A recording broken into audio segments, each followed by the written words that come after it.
was very difficult. It was difficult to see the 7th Congressional District that I represent no longer exists because of redistricting.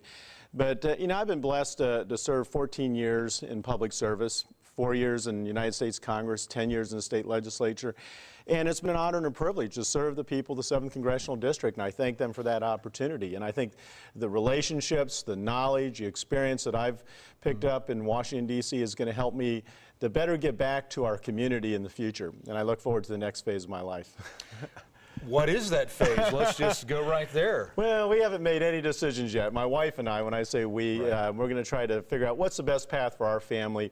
I can tell you that we're going to stay involved in the community. This is a very important community to me.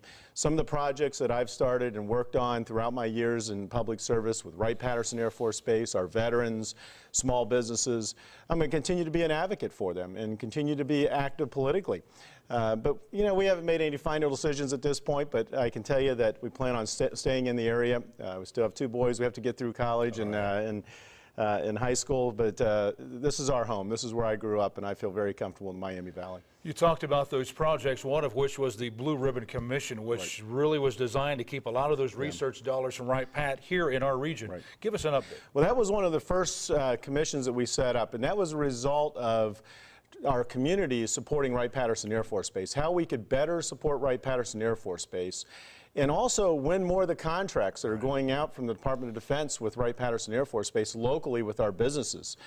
We set up this commission. We didn't put any politicians on. We put academia, community leaders, business leaders, people who worked inside and outside defense, and their job was to come up with ways that our region, identify our strengths on how we can help Wright-Patterson Air Force Base and be more competitive in winning those contracts. And what we're seeing is very positive results. We're seeing companies use that model and win contracts, and more dollars coming back to our region that creates more jobs, which is very important. Do you worry about those jobs leaving with sequestration cuts looming? I do. I'm very concerned with sequestration, the budget constraints in Washington, you know, what's going to happen. But I also believe that we've got good people in Washington that are fighting for Wright-Patterson Air Force Base and our Ohio delegation that will continue to do that and continue to work hard.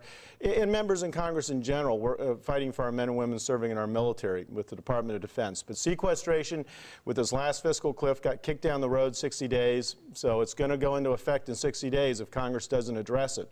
It was a big concern I had. It's one of the reasons I voted no on this last bill, this fiscal cliff, is that we weren't dealing with the spending problem we have in Washington, D.C., and it wasn't dealing with this disproportionate cut towards our men and women serving in the military, which needed to be taken care of. When might you decide on what you want to do?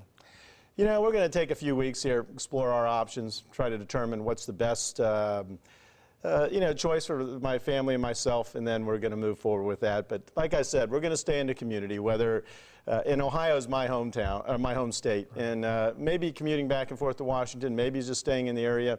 We're going to make that decision as a family. Whatever the decision, we're glad you're still fighting, pulling in for our team. We appreciate it. Well, I appreciate that very much, Dan, and I look forward to my next step, my next phase in life, and we're going to continue to give back to our community and really try to stay active, and especially with our veterans that are out there going through difficult times right now in Wright-Patterson Air Force Base.